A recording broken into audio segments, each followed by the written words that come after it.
에스라 느헤미야를 우리가 이제 보고 있는 거거든요. 그래서 에스라 느헤미야를 갖다가 우리가 이제 한 권의 책으로 생각하면서 보는 중이에요. 그래서 여러 가지 근거들에 의해서 에스라 느헤미야가 이제 원래 한 권의 책이었다는 견해가 많은 지지를 받고 있고요. 그래서 우리도 그런 바탕 하에 한 권이라는 전제하에 보고 있습니다. 그래서 지난 시간엔 느헤미야 11장까지 함께 봤어요. 거의 다 본 거죠. 뭐 그래서 예루살렘 성벽이 완성됐고 이제 백성들이 그래서 다시 정착하는 요 내용까지예요.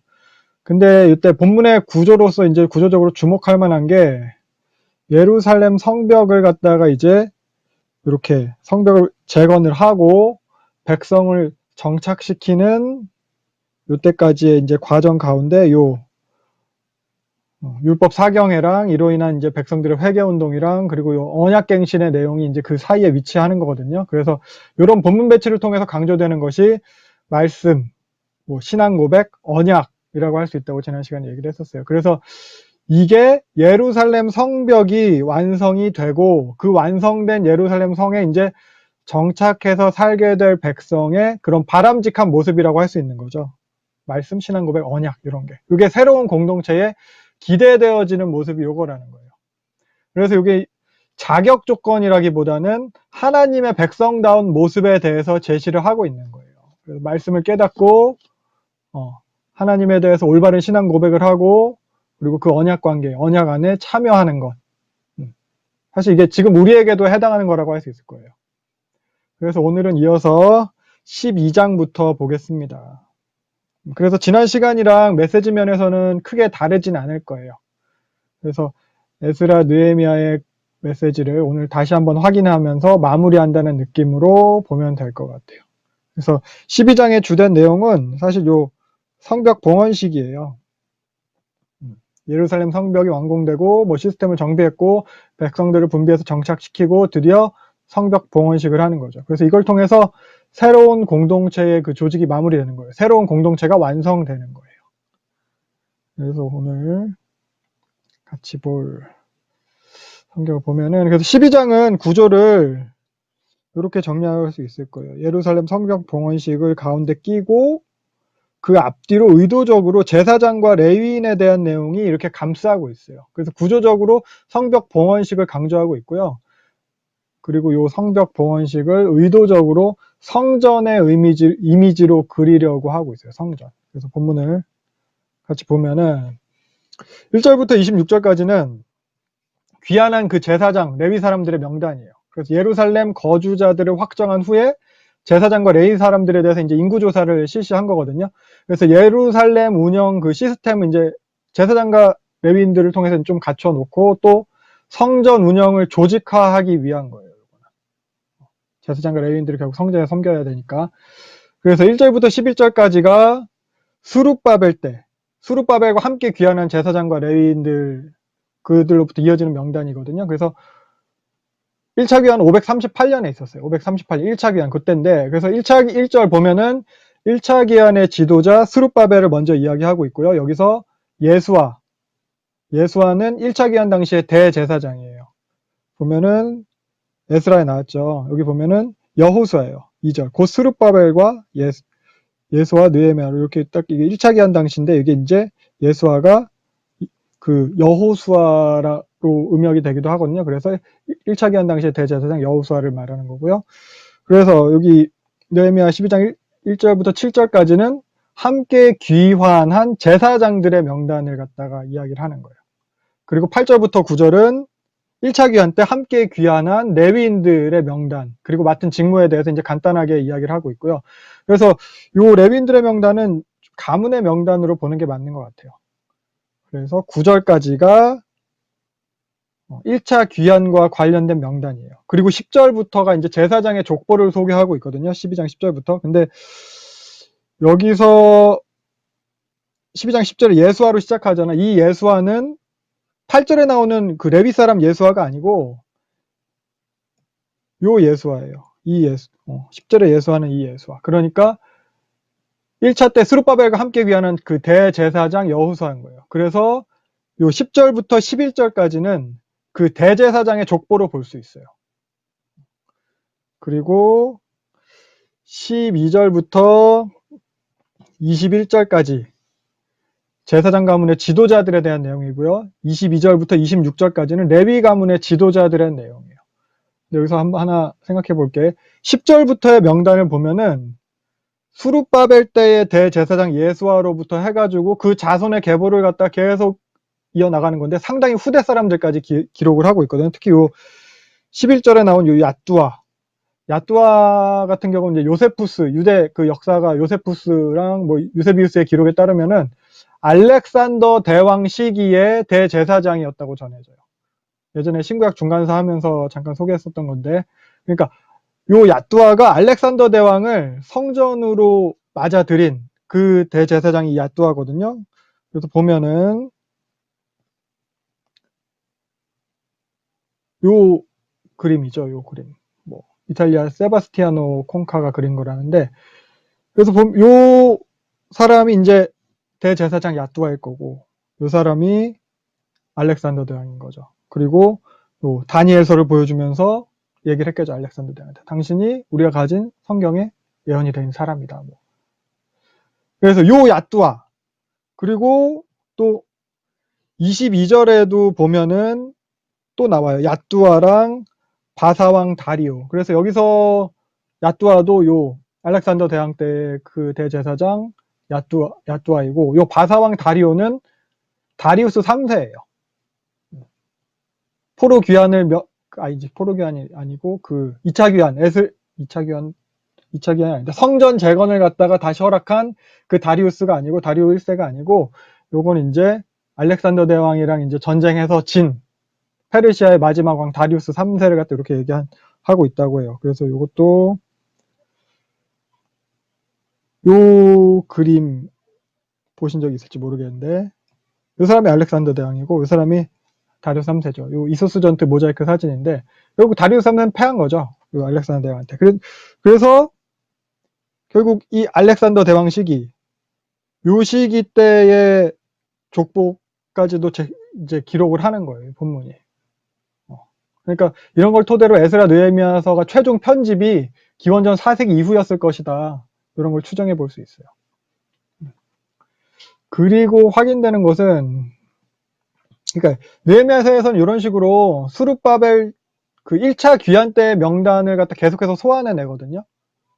굳이 지금 맥락에서 뭐 사실 이제 새로운 공동체가 완성됐고 이제 현재 레위인 제사장들 파악해가지고 배치를 하면 되는 건데, 굳이 1차 귀환 때 명단을 갖다 소환을 해요. 이게 여기서만 이런 것이 또 아니고, 표를 보면은, 사실 에스라 2장 시점이거든요. 이 귀환자들의 목록은. 요 목록인데, 이 수룹바벨의 현재 시점으로 등장한 명단이 사실 느헤미야 7장에서 한 번 더 등장을 해요. 귀환한 가문들의 명단. 이때 동일하게 등장을 하고, 그리고 또 지금 요 12장에서도 다시 1차 귀환 때, 스룹바벨 때부터의 명단으로 다시 등장을 시키는 거거든요. 그러니까 족보를 갖다가 또 반복을 시키는 거예요. 과거의 족보를. 이러한 족보의 소환이 그 원독자들한테 가지는 의미가 있어요. 그러니까 여러분부터 그러면 정통성에 대해서 이야기하는 거예요. 자신들이 1차 귀환으로부터 내려온 후손이다. 그 연속성을 강조하는 거거든요. 그러니까 우리야말로 그 하나님의 선지자를 통해서 그 말씀하신 남은 자들이다. 예레미야를 통해서 말씀하시. 그러면서 더불어서 이제 보면은 느헤미야 같은 유다나 베냐민 지파를 제외하면은 북이스라엘의 그 10지파는 철저하게 다 배제시키고 있어요. 족보에서. 그래서 이거는 결국 원독자들한테 그 남은 자로서의 그 하나님의 백성으로의 정체성에 대해서 확신을 주는 거거든요. 그러니까 자부심을 가지라는 거예요. 니네가 진짜다. 그러니까 그 믿음 지켜라. 지켜가라. 그런 식으로 신앙심을 고취시키는 역할을 하는 거죠. 이러한 본문이. 그리고 마찬가지로 이방인과의 구별됨이 계속해서 강조되고 있거든요. 에스라 느헤미야에서는. 이것도 같은 맥락에서 볼 수 있어요. 결국. 구별됨, 거룩함, 그 정통성, 정체성에 대해서 강조하는 거예요. 근데 그렇다고 해서 뭐 에스라 느헤미야의 주장이 단순히 뭐 모든 이방인을 배격하는 그런 유대주의는 또 아니에요. 그러니까 선민의 정통성을 갖다 이야기하면서 새 언약에 참여할 남은 자의 자격에 있어서 사실 자신들의 정통성을 주장함이에요. 그러니까 자신들이 하나님 말씀대로 이루어진 그런 바벨론 포로에서 귀환한 자들이다. 약속된 남은 자들의 그 정통성을 이어받은 자들이다. 그러니까 언약에 참여하는 자들이다. 우리들이 그렇다. 바벨론에서 귀환한 우리의 조상들이다. 그 조상들과 연속성이 있는, 또 같은 신앙 고백을 하는 우리에게 정통성이 있다. 이렇게 하나님과 상관이 있는 것을 갖다가 이런 식으로 표현을 하는 거거든요. 그래서 이것을 통해 강조되는 바는 외부를 향한 메시지가 아니에요. 사실 에스라 느헤미야를 써가지고 이방인들 혹은 사마리아인들한테 보여주려고 하는 게 아니거든요. 니네는 아니야, 이게 아니고 니네는 안 된다라는 외부로 그런 메시지를 쏟아내려는 게 아니고 내부를 향한 메시지예요. 우리가 맞다. 그러니까 지켜라. 눈 돌리지 마라. 그래서 느헤미야에서도 보고 에스라서에서도 보면은 사실 이방인들에 대해서도 이렇게 포용하는 모습들이 있거든요.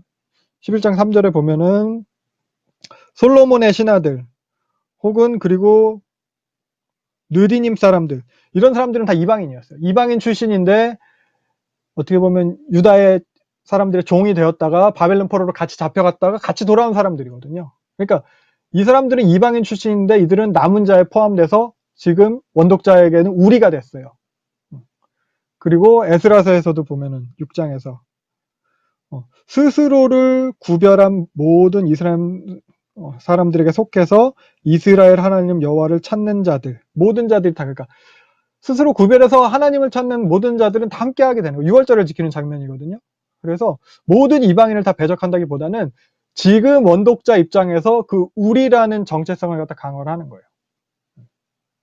그래서 우리는 그렇게 우리는 하나님의 말씀, 약속, 그 예언과 계획과 뜻 안에서 있었던 사람들이고 하나님 택하신 사람들이고 그리고 같은 신앙 고백 안에 있는 사람들이다. 이거. 그래서 보면 에스라 느헤미야에서 특히 사마리아를 갖다가 더 많이 배격을 하는데 그 사마리아를 예로 들자면, 그러니까 사마리아는 하나님의 약속 안에 있지 않다는 거예요. 그래서 오히려 쟤들은 처음부터 약속을 방해한 대적자들이었다고 얘기를 하는 거예요. 그래서 성전 재건을 방해를 하잖아요. 그러니까 성전 재건, 그러니까 에스라 느헤미야의 원독자 입장에서 그리고 성벽 재건을 완공한 요 입장에서 과거로부터 사마리아는 한 100여 년 전부터 성전을 지을 때부터 쟤네들은 방해한 사람들이다. 하나님의 뜻을 방해한 사람들이다. 신앙 고백도 다르고 이방의 풍습을 따르고, 그러니까 하나님이랑 상관 있는 사람들이 아니다. 과거로부터 지금까지 하나님이랑 무관한 자들이다. 그러니까 쟤네들 따르지 마라. 이렇게 원독자들을 향한 메시지예요. 쟤네들 따르지. 원독자들의 내부적인 단속을 위해서 이렇게 선을 긋는 거예요. 그래서 원독자들에게 있어서는 이렇게 이방인과의 분리를 강조하는 것은 사실 그 당시에 엄청난 외부적인 문화의 그런 문화 팬데믹 속에 살고 있었거든요. 그 다음 시간에 말라기 하면서 보겠지만, 그러니까 그렇게 일상에서 그냥 당연스럽게 섞여 들어오는 것들에 대해서 정통성을 지켜가려는 노력이에요. 무조건 배격하는 게 아니고 내 기준을 세워야지 사실 포용할 수 있는 거거든요. 내 기준이 없으면 그냥 내가 사라져 버려요, 정체성이. 그래서 그런 식으로 적당히 그런 타협하자는 그런 유혹에 대해서 뿌리치고자 하는 노력이에요. 단순하게 선민 사상을 강조해서 너와 나를 구분하는 것을 보기보다는, 그래서 우리 때에 좀 적응을 해보자면, 우리 시점에 적응을 해보자면은 예수 믿는 사람 안 믿는 사람 이렇게 나눠가지고 배척하는 것이, 그런 것에로 적용하기보다는 이제 우리가 택함 받은 은혜를 강조하면서, 그래서 지금 믿는 우리들이 흔들리지 말고 이제 신앙 고백을 지켜나가자, 이런 걸로 적용할 수 있을 거예요. 그래서 상대를 정죄하기보다는 나를 지키는 것. 요게 당시 원독자들한테 필요한 메시지였어요. 다시 성경 본문을 그래서 보면은 12장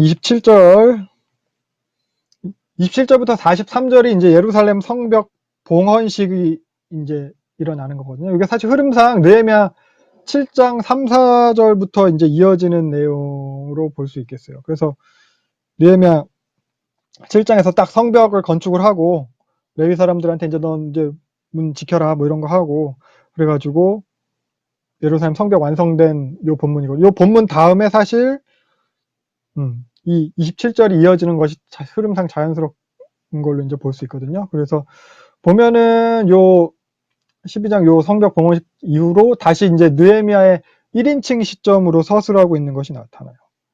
12장 31절도 보면 이에 내가, 그 전까지는 시점이 달라졌었거든요. 그리고 또 38절도 내가 백성의 절반과 더불어, 40절에서도 마찬가지로 또 나와 민장의 절반, 이렇게. 그래서 요게 이제 자연스러운 흐름인데, 그 사이에 아까 말했듯이 언약갱신에 대한 내용이 끼워져 있는 거죠. 그래서 이러한 구조를 통해서 강조하는 바가 있다고 말씀드렸습니다. 그래서 27절부터 보면은 레위 사람들이 와서 봉헌식을 섬겨요. 사실 레위인들은 성전을 수종드는 사람이죠. 성전을 수종드려야 하는 레위 사람인데, 근데 성벽 봉헌식, 예루살렘 성벽 봉헌식을 섬기는 거예요. 그리고 30절도 보면은 제사장과 레위 사람들이 이 성벽 봉헌식을 위해서 스스로 정결하게 해요. 그리고 백성들의 정결례를 도와요. 이런 식의 정결례는 사실 이제 명절 때 성전에 찾아온 그런 백성들을 갖다 정결하게 하는 그런 정결례거든요. 그리고 또 보면은 예루살렘 성벽과 성문까지도 이제 정결하게 해요. 그래서 마치 이런 게 성전에 대해서 하는 것처럼 성벽에 대해서도 하고 있는 거예요. 그래서 31절 보면은 느헤미야가 이제 백성을 두 무리로 나누었어요. 그리고 성벽 위를 이제 좌우로 행군해서 올라가요. 성벽 위를 끝까지 갔지는 않았을 거예요. 중간에 내려갔다 가고 했을 거예요. 그래서 36절부터 보면은 오른쪽은 느헤미야가 앞장서서 올라간 것으로 보이고요. 그리고 왼쪽으로 올라가는 무리는 오른쪽은 에스라가 앞장서서 올라간 걸로 보이고요.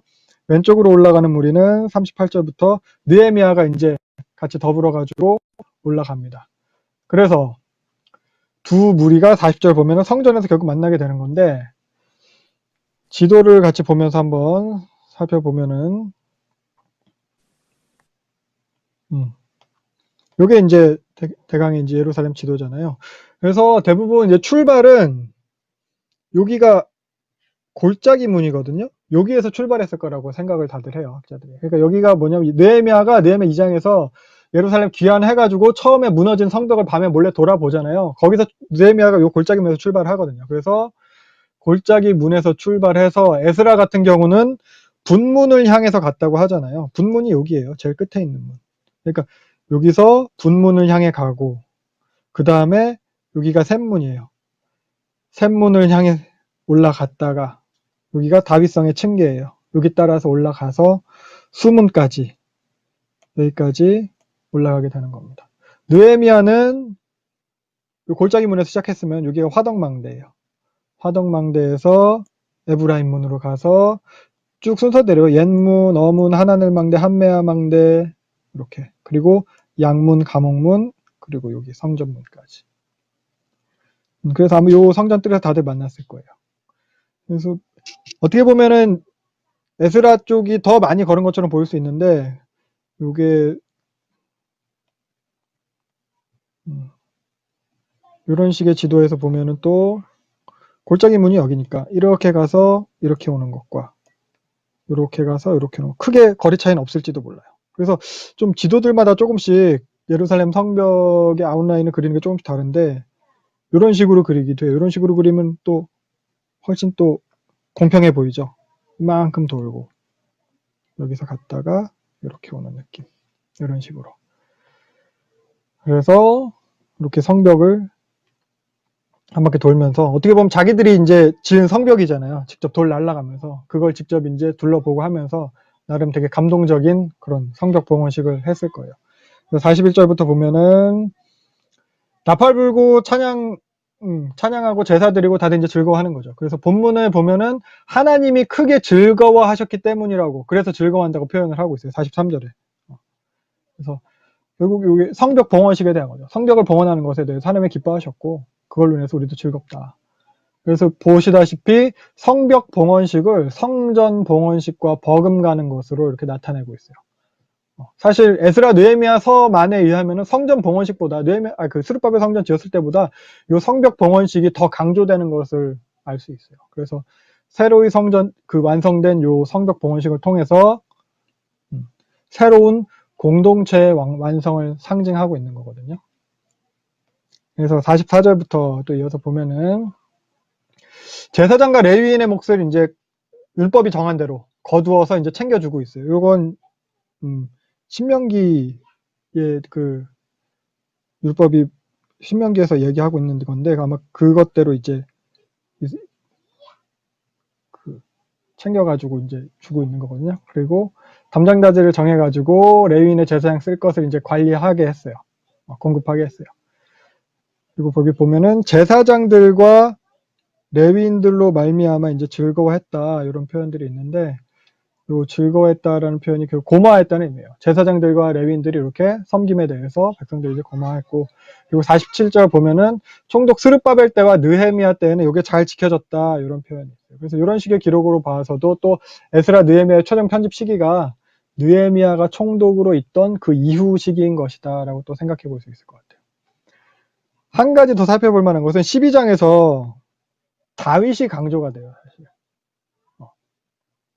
그러니까 갑자기 다윗이 많이 등장을 해요, 12장에서. 그래서 성벽 봉헌식에 12장 전체가 성벽 봉헌식에서 24절에도 보면은 하나님의 사람 다윗의 명령대로 순서를 따라 찬양하고 감사하고 뭐 이런 식으로 다윗이 하던 대로 다윗의 찬양대로 다윗의 악기를 잡았고 36절도 이런 식으로, 그리고 46절 옛적 다윗 때 노래하는 지도자가 있었다는 거 이런 식으로. 그래서 다윗이 그 예루살렘에 언약궤를 모셔 올려는 일을 했었잖아요. 그 축제 이미지를 갖다 여기서 또 반영을 하고 있어요. 그래서 이 성벽 봉헌식에 이 사람들이 과거에 있었던 자신네들의 언약 백성으로서의 중요했던 사건들의 이미지를 많이 부여하고 있는 거예요. 그래서 요 예루살렘 성은 결국 성전의 역할을 담당하고 있고요. 그래서 요 예루살렘 성이라는 예루살렘 성에 사는 그런 새로운 공동체는 성전의 역할을 하는 공동체가 되는 거예요.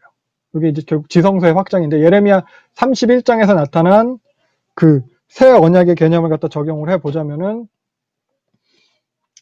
백성 하나하나가 다 언약궤가 되는 거죠. 그래서 그때 33절 내가 나의 법을 그들 속에 두며 그들 마음에 기록하여, 이거예요.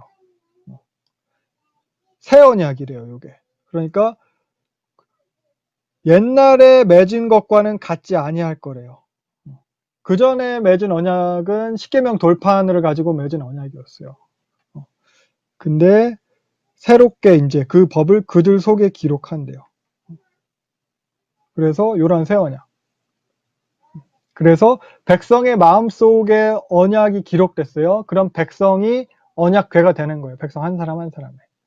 그리고 그 백성의 예루살렘 정착이 그래서 언약궤가 예루살렘에 안치되는 것 같은 의미가 되는 거예요. 그래서 예루살렘 성 전체가 하나님의 임재 처소가 되는 거죠. 그 언약궤가 안치되는 그곳이 지성소가 됐고 하나님 임재하시는 곳이 됐으니까. 그래서 예루살렘 성으로 가시화된 이러한 새로운 공동체는 결국 하나님이 함께 하시는 공동체가 되는 거예요. 다시 되짚어 보면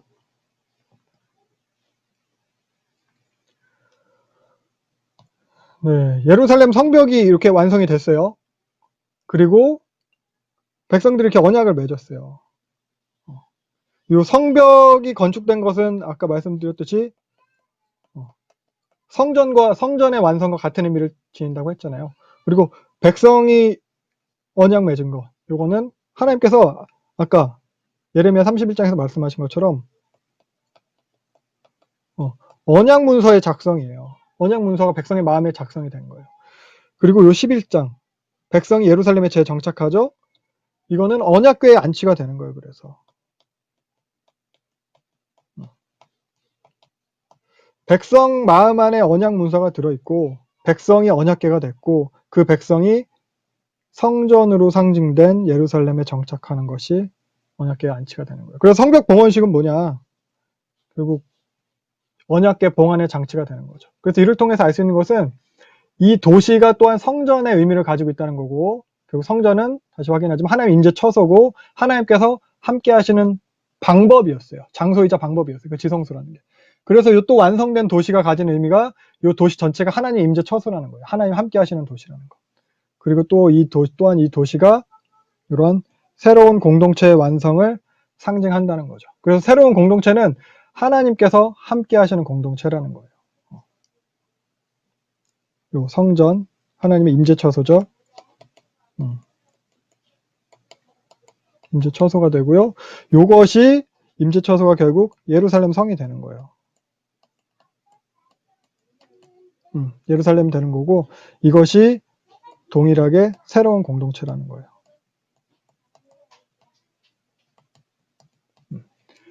그래서 이런 개념이 이 12장 안에 들어 있습니다. 다시 13장 이제 넘어가서 보면은 13장 1절 보면은 이제 사실 13장은 느헤미야가 이제 계속해서 개혁하는 것에 대한 내용인데 1절부터 3절은 어떻게 보면은 앞장 12장 성벽 봉헌식과 이어지는 내용으로 볼 수 있어요. 그래서 여기 그날이라고 하는 거죠. 성벽 봉헌식 한 날. 그래서 성벽 봉헌식하고 모세의 책 낭독하는 게 성벽 봉헌식에 이제 포함되어 있는 거죠. 그래서 계속해서 결국 보면 말씀을 강조하고 있는 거예요. 하는 말씀. 마찬가지로 이런 율법 낭독 후에 이제 백성들의 결단이 이어지는데 보니까 섞여서 같이 사는 그 이방인들에 대해서 이제 분리하는 일을 갖다 시행을 한대요. 그래서 이때 읽은 율법서는 역시 신명기로 보입니다. 신명기 23장 3절부터 5절까지 보면은 이런 얘기가 나와요. 암몬 사람과 모압 사람은 여호와의 총에 들어오지 못한다.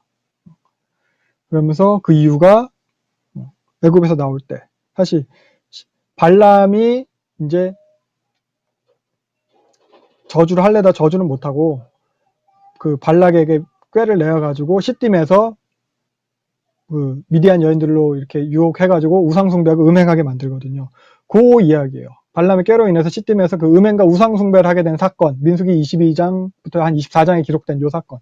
요 사건을 갖다가 신명기에서 언급을 하면서 그래서 모압과 암몬은 들어올 수 없다라고 얘기를 하는 거예요. 요걸 갖다가 성벽 복원식 날 읽었나 봐요. 그리고 그래서 섞여 사는 이제 이방인들에 대해서 이제 다 분리하게 되는데요. 3절. 그래서 여기까지를 이제 성벽 봉헌식에 대한 내용으로 볼 수 있어요. 여기서도 역시 율법이 강조되고 있고 또 이방인과의 분리가 강조되고 있어요. 생각해 볼 수 있는 건 그래서 성벽이란 것 자체도 결국 이방인과의 분리에 도움을 주는 거거든요. 성벽은 보호하는 의미가 있잖아요. 이방인으로부터 어떻게 보호하는 거예요. 그래서 이거는 뭐 수동적인 분리가 될 수 있어요. 수비적으로 분리를 하는 거라면은 같이 강조되고 있는 말씀이라는 것은 이것 또한 말씀을 통해서 말씀대로 행하는 것을 통해서 분리하는 거예요. 근데 이건 보다 이제 적극적이죠. 말씀대로 따라서 내가 분리해내는 거거든요. 그래서 둘 다 성벽과 말씀 둘 다 이렇게 구별됨에 대해서 작용을 하고 있다는 것을 우리가 또 생각해 볼 수 있을 것 같습니다. 느헤미야 13장 4절부터 다시 또 보면은 4절부터 31절 요 부분이 이제 느헤미야의 마지막 개혁에 대한 내용이라고 할 수 있겠어요. 느헤미야가 총독의 임기를 마치고 페르시아로 귀환을 했던 것 같아요. 그 사이에 예루살렘에서 이제 다시 그 느헤미야가 했던 개혁이 다시 후퇴하는 일들이 있었던 것 같아요. 그리고 느헤미야는 뭐 다시 예루살렘 방문하게 돼요. 어떤 이유에서는 잘 모르겠어요. 그리고 그 상황을 그 꼴을 보고 다시 개혁을 하는 거죠. 그래서 6절 보면은 느헤미야가 그 총독 임기를 다 마치고 아닥사스다 32년에 페르시아로 돌아갔다고 하고 있어요. 이때가 이제 432년이에요. 느헤미야 5장 14절에도 보면은 아닥사스다 왕 제 20년부터 제 32년까지 이때가 이제 첫 번째 소위 우리가 첫 번째 총독 역할을 했던 그 시기예요. 그리고 그 이후에 다시 또 아닥사스한테 허락을 받아가지고 예루살렘으로 돌아온 거예요. 두 번째 총독인지 아닌지는 정확하지 않아요. 근데 하는 것을 보면은 그 정도의 권위는 있었던 것 같아요. 두 번째 총독 임기가 시작하는데 요때 시기가 사실 몇 년도인지는 확인을 할 수가 없어요. 요 개혁 성경에 보면 6절 나타나는 그 며칠 후라는 요 단어 자체가 사실 히브리어 야밈 캣즈라는 건데 날들의 끝이라는 의미예요. 날들의 끝. 그러니까 날들의 끝, 이걸 갖다 그 해의 그 연도의 끝으로 번역할 수도 있고 어떤 기간의 끝으로도 번역할 수 있어요. 그래서 번역이 애매해요. 그래서 의역을 하자면 일정을 다 마치고 이렇게도 의역을 할 수가 있어요. 그러니까 아무튼 뭐 방문했다가 일 다 보고 아니면 그 해 끝에 아무튼 돌아왔대요. 그래서 정확하게 알 수는 없는 거죠. 적어도 그 아닥사스다 왕이 죽기 전이긴 할 거예요. 아닥사스다 왕이 425년에 죽거든요. 그러니까 이 이전이라고만 생각을 할 수가 있어요, 우리가. 그리고 우리가 또 생각해 볼 수 있는 건 요 6절을 보면은 바벨론 왕이라고 표현하고 있어요. 아닥사스다 페르시아 왕이잖아요. 근데 바벨론 왕이라고 표현하고 있어요. 그래서 이런 식의 표현은 사실 앞에서도 등장을 했었거든요. 요 5장 13절에 보면 바벨론 왕 고레스 원년에 그래서 요 페르시아가 결국 바벨론을 갖다가 뭐 무찌르고 물리치고 나서 제국을 이루었는데 그 뒤를 이은 제국에 대해서 이런 식으로 또 표현을 하고 있기도 하고요. 혹은 어떤 학자는 요때 바벨론 왕이라는 표현이 아닥사스다가 바벨론 궁에 거주하고 있었다. 그런 식으로 해석을 하기도 하더라고요. 그래서 보면은 예루살렘이 여기에요. 그리고 여기가 앙메다 궁이에요. 그리고 엘람 수상궁이에요. 그리고 여기가 바벨론 궁이에요. 보통 요 이제 수상궁에 있을 때 이야기가 많이 진행이 됐었는데 요때는 아닥사스다고 요 바벨론 궁에 와 있었고 거리도 가까우니까 잠깐 방문했지 않았냐 뭐 이런 식의 주장을 한 학자도 있어요. 뭐 근데 크게 뭐 중요하지는 않고요. 바벨론 왕이든 페르시아 왕이든 그것이 메시지에 크게 변화는 주지 않습니다. 아무튼 그래서 이렇게 느헤미야가 예루살렘을 비운 사이에 예루살렘과 이제 그 백성들의 상황이 다시 예전으로 아니면 예전보다 더 심각한 더 안 좋은 상황이 된 것 같아요. 그래서 4절부터 보면은 엘리야십이에요. 제사장이에요. 제사장 엘리야십은 그 예전부터 도비야 일당이랑 좀 왕래가 있었던 것 같아요. 그래서 보면은 한마디로 친한 거죠. 그 13장 28절에 보면은 엘리야십의 요 손자가 호론 사람 산발랏의 사위가 되어 있어요. 요 산발랏이 그 도비야보다 위에 있는 상사급이 되거든요. 그러니까 이방인들이랑 이렇게 이제 교제가 있었던 사람이니까. 그래서 요 제사장이 엘리야십이 도비야한테 성전에 방을 내주게 되는 거예요. 내준 일이 일어나게 되는 거예요. 그러니까 원래 그 방이 성전에서 쓰이는 그 재물이랑 레위인들의 그 몫을 갖다 두는 그런 창고인데 그걸 갖다 이제 도비야한테 준 거예요. 그래서 요게 이런 사건은 사실 이제 에스라 느헤미야 신학에서 상당히 심각한 문제거든요. 계속 보았지만 이방인과의 분리를 갖다 강조했어요. 근데 그 이방인과 연합해서 있는 거예요. 성전이 하나님과 함께 한다는 그런 신앙 고백이 있는 건데 그 성전에 분리해내야 하는 이방인을 들여다 놨어요. 게다가 도비야는 어떤 사람이에요? 암몬 사람이에요. 느헤미야 초반부터 계속 나오고 있어요. 이건. 그래서 방해하는 사람인데 암몬 사람 도비야, 암몬 사람 도비야, 암몬 사람 도비야. 근데 방금 13장 1절부터 3절, 4절까지 해서 암몬 사람 신명기에 의하면은 여호와의 회중에 들어올 수 없다 하고 쫓아내는 일을 했잖아요. 근데 그 암몬 사람이 성전에까지 들어와 있는 거예요. 심각한 일이죠. 그래서 이러한 상황은 에스라 느헤미야서의 개혁의 완전한 그런 역전을 보여주는 거거든요. 정체성이 상실되는 거고 이방인과 동화되는 거고 율법이 천대받게 되는 거예요. 그러니까 그 말씀을 가르쳐야 되는 성전을 섬겨야 되는 그 레위인들은 당연히 자신들의 자리를 지키지 못하고 도망가게 되는 거죠. 10절. 그러니까 느헤미야 입장에서는 결국 죽 서서 개준 거예요. 그러니까 예루살렘 성벽 만들고 시스템 구축해가지고 그 성전과 예루살렘 성이 잘 돌아가게 그 도시가 잘 돌아가게 만들었는데 그걸 통해서 그 율법대로 구별된 백성이 됐어야 되는데 이방인 좋은 일 시키면서 그들이랑 동화돼 버린 거죠. 화가 나는 거죠. 분통 터지는 거죠. 뚜껑 열리는 거예요. 눈알 뒤집어지는 거예요. 그래서 8절 심히 근심해가지고 다 밖으로 던져버린대요. 그리고 다시 그 방을 정결하게 하고 원래대로 정리했어요. 그리고 레위인들도 불러서 다시 이제 제자리를 지키게 합니다. 13절 얘기가 그거죠. 그리고 이번에는 이제 제대로 책임자들을 세워요. 담당자들을 세워서 잘 관리하게 해요. 그리고 14절 보면은 이런 일에 대해서 느헤미야가 기도하는 모습이 나타납니다. 어떻게 보면 이런 느헤미야의 기도가 곳곳에 등장을 하는데 사실 어떻게 그 자신의 선행에 대해서 좀 생색내는 그런 기도 같은데 또 실상은 하나님의 일이 계속되게 해달라는 기도거든요. 자기가 했던 그 하나님의 일이 끊이지 않고 계속 도말하지 말아달라고 이렇게. 그래서 공동체의 정체성이 계속 끊기지 않고 유지되게 해달라는 기도예요. 물론 느헤미야 자신 또한 기억해달라고 기도하고 있습니다. 그리고 계속해서 15절 보면은 안식일 준수를 갖다가 느헤미야가 회복시켜요. 안식일을 제대로 지키지 않고 있었어요. 그것에 대해서 경고를 하는 거예요. 그러니까 안식일에 장사를 했다는 거죠. 유대인들도 장사를 하고 그 두로 사람도 장사를 했어요. 그래서 아예 안식일에 성문을 닫아버렸어요. 아무 장사꾼도 들어오지 못하게 조치를 했어요.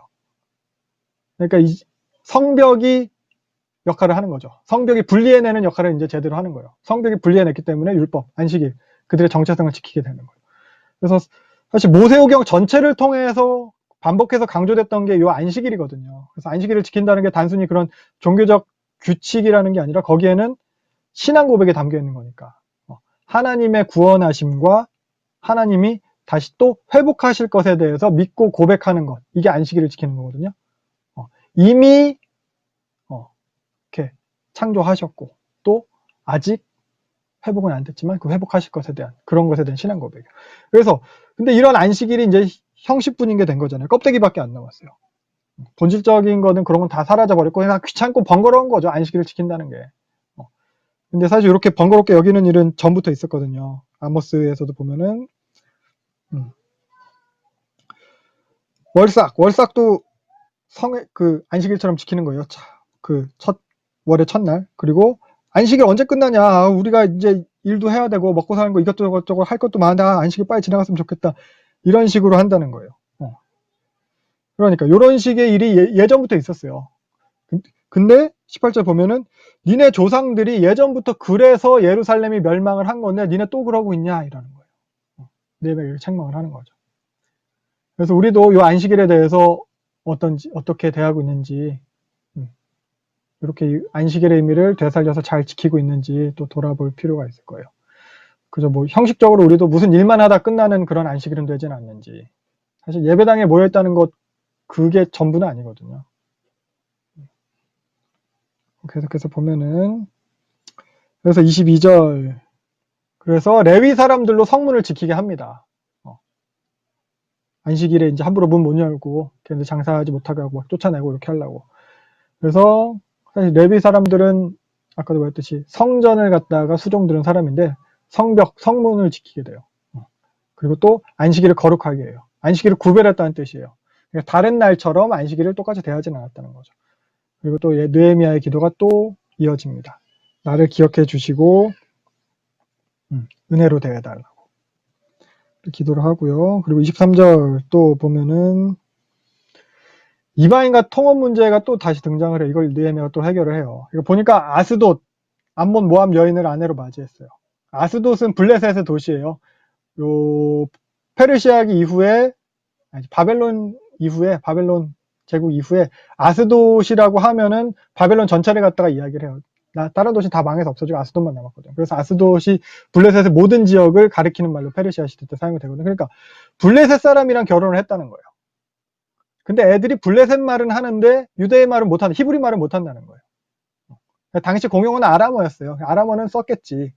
근데 히브리 말은 못하고 엄마 따라서 블레셋 말을 하는 거예요. 그러니까 이게 단순히 언어의 문제가 아니고 언어는 그 정체성이 담겨 있거든요. 그래서 여기서 자녀들이 히브리인의 정체성을 갖지 못하고 있다는 거예요. 그 히브리 말을 못한다는 거예요. 하나님이 택하신 백성인데 그 하나님 백성이라는 정체성이 뭔지 모르는 거예요. 그것보다 먼저 세상의 가치를 배우고 그걸 받아들이는 그 사태가 일어난 거거든요. 무엇보다 지난 시간에 말씀드렸듯이 히브리어를 알아야지 말씀을 알 수가 있어요. 성경을 볼 수가 있어요. 율법을 들어도 뭔 소리인지 잘 모르는 거예요. 성경을 읽을 수가 없는 거예요. 사실 뭐 당시에 히브리어는 뭐 성경과 관련된 거 말고는 별로 쓸모가 없긴 했을 거예요. 히브리어를 몰라도 일상생활에는 전혀 지장이 없었겠죠. 뭐 하나님 섬기는 데만 좀 불편한 게 있었을 정도지. 그러니까 안 가르쳤겠죠. 예를 들면 그런 거죠. 우리도 보면 성경 말씀 가르치기보다는 뭐 수학, 뭐 영어 이런 거. 말씀 읽기보다는 뭐 자격증 공부하고 전공 공부하고. 그러니까 우리도 마찬가지로 성경을 몰라도 일상생활에는 전혀 지장이 없으니까. 교회 다니는 데에도 불편함이 없죠. 성경 몰라도. 그래서 말씀을 안 가르치는지 모르겠어요. 그러니까 뭐 교회는 그러니까 뭐 똑같잖아요. 사실 교회 다니는 우리들도 보면 교회는 다니는데 주변에 보면 애들 다 뭐 할로윈 다 지키고 뭐 타로 보고 타주 보러 다니고 그러면서 성경은 모르고 크리스마스가 정확하게 어떤 날인지 모르는 친구들도 있대요. 부활절도 마찬가지고 그런 식이에요. 부활절은 그냥 계란 먹는 날이고 크리스마스는 뭐 산타 생일이고 뭐 이렇게 구별됨이 없는 거거든요. 이런 식으로. 그러니까 하나님은 나중이고 세상이 먼저라는 거예요. 하나님과 함께함이 아니라 이 백성이 세상과 함께하는 격이에요. 우리도 그럴 수 있을 것 같아요. 올해 교회 표어가 말씀으로 새로워지는 교회인데 우리는 여전히 말씀을 몰라도 일상생활을 하는데 전혀 불편함 없이 잘 살고 있죠. 그래서 이런 행태로 인해서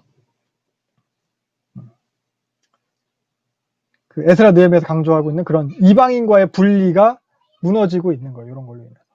하나님 백성으로의 구별됨이 이제 전혀 없는 거예요. 다 똑같은 거예요.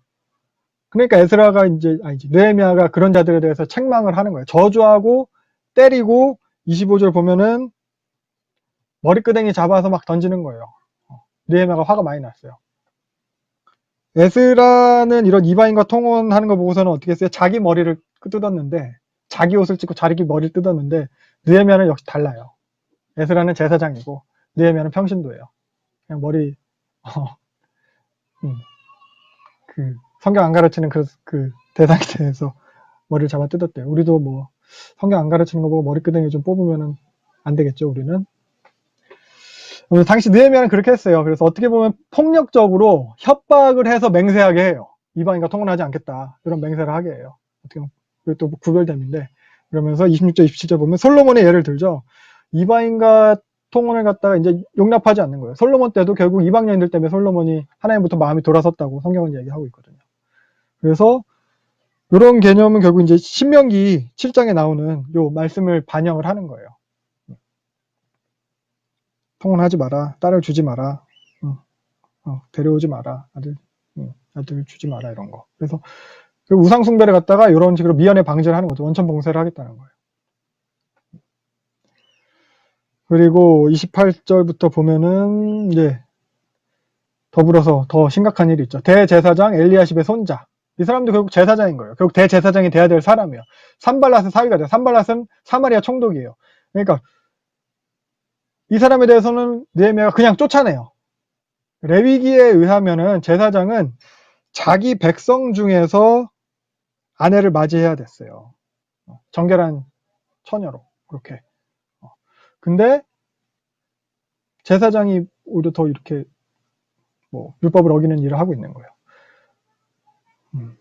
근데 특히 에스라 느헤미야는 제사장과 레위인을 강조하고 있잖아요. 그래서 제사장과 레위인에게 더 그렇게 더 좀 더 그 심한 처우를 갖다 하는 거죠. 더 세게 나가는 거예요, 느헤미야. 그래서 그만큼 그 제사장과 레위인을 강조하는 건데, 그러니까 일반 백성들이 이방인과 통혼한 경우에는 그 이방 여인과 보통 이제 그 소생을 쫓아내는 정도로, 그리고 통혼하지 않겠다고 맹세하는 정도로 문제를 해결했는데, 요 제사장에 대해서는 그 제사장 당사자를까지도 쫓아내요. 그래서 에스라 느헤미야에서는 그 제사장과 레위인의 직분을 특별히 더 이렇게 강조를 하고 있는 거고요. 그래서 이어지는 느헤미야의 기도를 통해서도 이게 나타나고 있어요. 제사장과 레위인의 직분을 강조를 하고 있어요. 그리고 자기가 이 제사장과 레위인을 깨끗하게 하고 조직을 정비한 것에 대해서 29절부터 보면 부연하고 있습니다. 그러니까 제사장과 레위인을 강조한다는 것은 저희도 말씀드린 성전을 결국 또 강조하는 거거든요. 성전에서 이들이 섬기는 사람들이기 때문에 성전에서의 이들의 역할을 계속 바로 잡아주는 거예요. 제사장이 성전을 똑바로 섬기게 하고 레위인이 이탈하는 것 다시 잡아오고, 요 성전을 강조하기 위해서 성전과 밀접한 직분이 요 제사장과 레위인을 강조하고 있는 거거든요.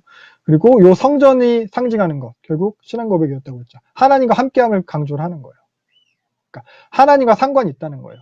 언약 백성의 정체성에 대해서 얘기하는 거예요. 하나님의 백성이라는 신앙 고백에 대한 거예요. 그래서 결국 제사장과 레위인을 강조하는 것을 통해서 하나님과 함께함을 갖다 강조를 하는 거예요. 그래서 아까도 봤지만 예루살렘 성벽 봉헌식을 비롯해가지고 이런 성벽을 운영하는 데 있어서도 레위인과 제사장을 계속 밀접하게 등장시키고 있습니다. 그걸 통해서 예루살렘 성이 또 성전이라는 개념에까지도, 그리고 하나님이 함께 하시는 그 새로운 공동체의 개념으로까지도 그렇게 발전되게 되는 거예요. 그리고 요 제사장과 레위인의 직무 자체가 백성이 이제 하나님과 함께 할 수 있도록 돕는 역할이잖아요. 특별히 요 민수기에 보면은 초태생의 규례, 처음 것을 하나님께 드리는 것의 의미로 드려진 자들이 요 레위인들이에요.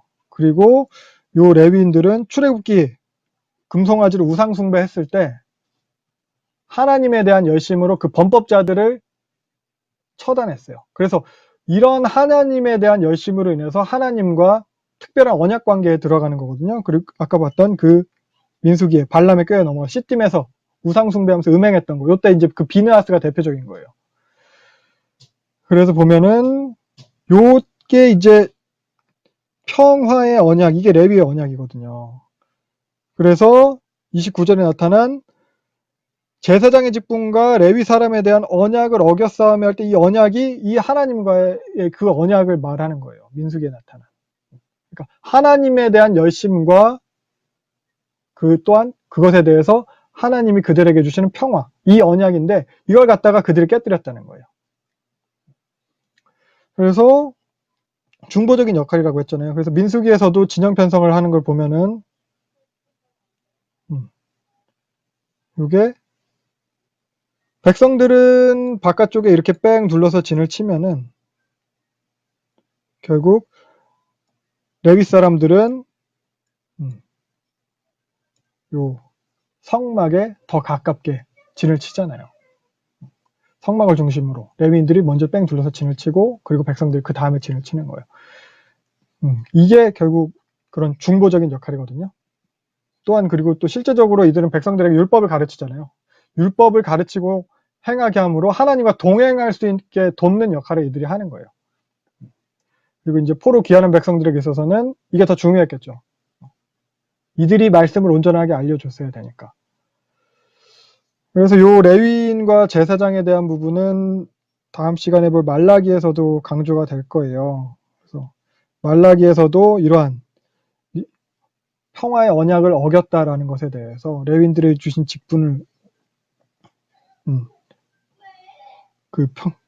제대로 지키지 않았다는 것에 대해서 말라기서에서 또 얘기하고 강조를 하고 있습니다. 말라기서에서도 더 보도록 하고, 그래서 느헤미야서는 보면은 마지막까지 이런 부분을 신경 쓰고 있는 거예요. 느헤미야가 그걸 신경 쓰는 거예요. 느헤미야의 목적 자체가 단순히 물리적인 성벽만 재건하는 데 있는 게 아니죠. 그러니까 성벽 잘 지어졌나? 페르시아에서 다시 돌아온 다음에 그걸 갖다가 보는 게 아니에요. 미비된 곳 없나? 보수를 더 해야 되나? 뭐 아니면 새로운 건축 방식을 배워와가지고 뭐 증축을 한다거나 리모델링을 한다거나 보다 더 멋지고 웅장하게 이런 걸 신경 쓰는 게 아니잖아요. 성벽 재건은 사실 형식이고 그것을 통해서 이제 본질적인 개혁을 갖다 추구하는 거예요. 그래서 궁극적으로는 공동체를 갖다 개혁을 하는 거예요. 거룩한 백성으로의 회복. 그래서 느헤미야는 새로운 공동체를 세우는 것에 집중을 하고 있습니다. 그거에 신경을 다 쓰고 있는 거예요. 백성의 개혁에. 그래서 개혁된 백성. 개혁이 유지되는 공동체. 계속 개혁을 해 나가는 공동체. 이것에 계속 신경을 쓰고 있는 거예요. 그래서 우리도 사실 교회에서 봉사도 하고 많이 사역도 하잖아요. 그래서 우리가 하는 사역들은 어떤 모습인지 우리도 생각해 볼 필요가 있을 거예요. 형식에만 치중하고 있지 않은지, 그 형식만을 더 발전시키면서 자랑스러워하다 끝나는 건 아닌지 돌아볼 필요가 있을 거예요. 느헤미야가 이렇게 신경 썼던 것처럼 우리도 그 본질적인 부분에 있어서 우리 자신을 돌아보고 계속해서 개혁을 해 나가야 돼요. 네, 그리고 이제 30절을 보면은 느헤미야 기도가 또 나타납니다. 마찬가지로 이 기도로 마무리가 또 됩니다. 그래서 자신의 행한 사역에 대해서 기억해달라고 기도를 하고 있어요. 자신의 공동체를 위해서 한 일, 하나님 백성의 정체성을 위해서 자신이 했던 일, 그 하나님의 일에 열심을 냈던 것에 대해서 기억해달라고 기도하는 거예요. 느헤미야의 이름 자체 뜻이 여호와께서 위로하신다. 여호와의 위로라는 뜻이거든요. 하나님께서 기억해 주심을 통해서 느헤미야가 위로를 받았는지도 모르겠어요. 그러니까 개혁자를 위로하시는 여호와인 거예요. 그러니까 여호와께서 개혁자들에 대해서 기억해 주심으로 위로하신다. 이렇게 생각해 볼 수 있을 거예요. 그래서 기도로 마무리가 되고 있는데 이런 식으로. 그래서 에스라, 느헤미야서도 뭐 다른 성경과 마찬가지로 이 기도의 중요성을 보여주고 있어요. 에스라도 마찬가지지만 느헤미야도 무슨 일을 준비하고 행함에 있어서 다 기도로 준비하고 틈틈이 기도하는 모습이 나타나거든요. 무슨 일에도 기도가 같이 등장해요. 그 기도가 뭐 길든 짧든 다 하나님 앞에 아뢰는 거죠. 어떤 일이든지 그렇게 하나님을 의지하는 모습이 보여지고 있고요. 사실 멋지고 화려한 그런 미사여구를 사용해서 기도하는 게 중요한 게 아니고 이런 식으로 일상의 순간순간을 그렇게 하나님을 의지해서 하나님과 함께 행함이 중요한 것 같습니다. 그리고 또한 느헤미야의 기도의 특징이 아까 계속 보면 아시겠다시피 그 자신의 업적에 대해서 이렇게 계속 기도를 해요. 이런 식의 기도 방식이 좀 독특해 보이기도 하는데 물론 동시대의 그 이집트의 헌정 비문이나 이런 데 비슷한 양식의 기록들이 발견되기도 한데요. 근데 이런 식의 느헤미야의 기도를 통해서 전달되어지는 메시지가 또 있는데 기도들을 이렇게 좀 살펴보면은 그리고 느헤미야의 기도에서는 뭐 느헤미야가 강조돼요. 자기를 기억해달라는 말이 계속 등장해요. 그 개혁자를 갖다 강조함이에요. 그러니까 원독자의 상을 다시 살펴보면은 개혁을 했어요. 근데 다시 이전 모습으로 돌아가는 상황이에요. 개혁이 유지되기 어려운 상황이에요. 이런 상황에서 개혁자를 강조하면서 개혁에 다시 나설 것을, 개혁자가 될 것을 독려하는 본문이라고도 할 수 있을 거예요. 그래서 개혁자를 갖다 기억하시는 하나님을 통해서 그 개혁하려는 자들을 위로하고 개혁하는 자들의 복을 구하고 그런 식으로 원독자들이 다시 개혁할 것을 갖다 독려하는 거죠. 그걸 신앙을 지켜가라는 거예요. 그래서 이 기도에서 특징을 보면은 틈틈이 기도하는데 성벽 재건에 대한 기도는 없어요. 사실 느헤미야 하면 성벽 재건한 게 가장 크게 떠오르는데 성벽 재건한 거 기억해 주세요 이 기도는 없어요. 대부분 보면 일상에서의 삶에서의 구별됨과 그것을 통한 개혁에 대한 기도예요. 그러니까 이미 성벽은 지어져 있죠. 원독자 입장에서 그 성벽을 다시 짓는 것에 대한 게 아니잖아요. 그들이 일상의 삶을 개혁해내야 가야 되는 것들에 필요한 거잖아요. 느헤미야의 기도를 통해서 그런 부분이 더 강조, 그러니까 본질적인 개혁이 형식이 아니라 본질이 강조되고 있는 것을 또 생각해 볼 수 있겠습니다. 그래서 느헤미야서 이제 뭐 마무리하는데 사실 12장까지가 제일 좋은 모습이잖아요. 성벽 봉헌식하고 그런 영광스러운 모습으로 끝나면 좋겠었는데 13장이 더해져 버렸어요. 시간상으로도 12장과 13장은 어느 정도 차이가 있거든요. 느헤미야가 사실 페르시아로 돌아갔다 왔으니까 이런 식으로 차이가 있는 이야기인데 이걸 갖다 굳이 덧붙여 놨어요. 그래서 에스라 느헤미야서의 이런 구조와 내용을 통해서 알 수 있는 것은 단순하게 성전이 재건되는 것, 성벽이 완공되는 것, 요걸로 끝이 아니라는 거예요. 심지어는 뭐 여기서 강조됐던 말씀 사경이나 신앙 고백이나 언약 갱신도 끝이 아니라는 거예요. 그래서 원독자들에게 필요한 메시지는 이런 부분들을 통해서 이제 찾을 수 있는 거거든요. 그러니까 이 사람들은 사실 바벨론에서 페르시아에서 포로로 귀환할 때부터 큰 꿈을 가지고 있었어요. 예루살렘이 회복될 것이다. 성전 다시 지으면은 하나님 나라가 다시 임할 것이다. 다윗의 나라가 회복될 것이다. 영광이 임할 것이다 라고 했는데 아무것도 없었잖아요. 성전도 지었는데 성벽도 재건했는데 봉헌식도 잘했는데 여전히 페르시아의 뭐 식민 통치고 대적들의 그런 위협은 계속되고 있는 거예요. 왜 우리는 고생을 계속하는 거냐. 언제 회복되냐 다윗의 나라는. 우리가 이렇게까지 했는데도 왜 끝이 아니냐. 이것에 대해서 그런 영적 각성의 사건, 그런 성전 재건, 성벽 재건 이런 게 끝이 아니라는 걸 갖다 원독자들한테 메시지를 주고 있는 거예요. 계속해서 개혁되는 삶. 그러니까 성도의 삶은 옳고 그름, 맞다 틀린다, 혹은 잘 된다, 복 받는다, 힘들다, 편하다 이런 것에 관한 게 아니라는 거예요. 성도니까 신앙을 잘 지켰으니까 편해진다. 성도니까 신앙을 잘 지켰으니까 복 받는다. 성도니까 신앙을 잘 지켰으니까 니네가 옳다. 이거라기보다는 신앙 고백과 명예에 대한 거예요. 그래서 우리가 신앙생활을 우리도 보면 뭐 신앙생활 하면서 이것만 좀 해내면 되겠지 싶은 것들을 각자 좀 가지고 계신지도 또 혹시 모르겠어요. 이것만 하면 이거는 꼭 해야지. 아니면 이것만 하면 되겠지. 뭐 100일 작전기도 뭐 이런 걸 수도 있고 뭐 작정 헌금 뭐 이런 걸 수도 있죠. 뭐 1000번제 뭐 작정 봉사도 있을 수 있어요. 혹은 우리 모임이 그런 걸 수도 있어요. 빨리 뭐 성경 다 보면 뭐 계시록까지만 끝내면 뭐 이런 식으로. 근데 그게 끝이 아니에요. 신앙생활은 무언가를 완성해내서 그것으로 어떤 보증이 되고 그것으로 무언가를 얻어내는 그런 게 아니에요. 매 순간 계속해서 유지하고 갱신하고 개혁해 나가야 된다는 것을 에스라 느헤미야가 본문을 통해서 보여주고 있는 거예요. 우리 뭐 왕년에 내가 뭐 이런 얘기 하죠. 왕년에 내가 이런 것도 해봤다. 왕년에 내가 신앙생활 저것도 해봤다. 이것도 해보고 저것도 해보고 리더도 해보고 뭐도 해보고 뭐 구역장도 해보고 뭐 부장도 해보고 안 해본 사람이 다 어디 있어? 다 해봤지. 그러니까 에스라 느헤미야 원독자들도 그런 거예요. 나 성전도 지어봤다. 난 성벽 지어봤다. 율법 사경회도 해봤다. 뭐 이런 거. 그런데 그게 전부가 아니라는 거예요. 그걸로 다 된 게 아니라는 거예요. 우리 모임도 마찬가지고 사실 말씀 읽는 것도 마찬가지예요. 성경 몇 번 읽어봤다. 어떻게 읽어봤다. 뭐 이런 걸로 다 되는 게 아니에요. 그래서 우리의 이런 신앙생활이 왕년에 해본 것들로 그냥 전락되지 않기를 바랍니다. 계속해서 유지되고 갱신되고 개혁되어져 나가야 되는 거예요. 우리 일상의 삶 속에서. 그래서 이제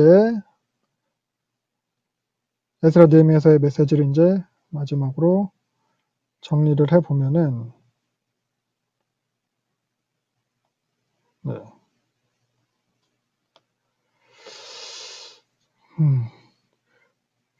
그 강조하는 것들을 통해서 메시지를 한번 살펴보고 마무리하도록 하겠습니다.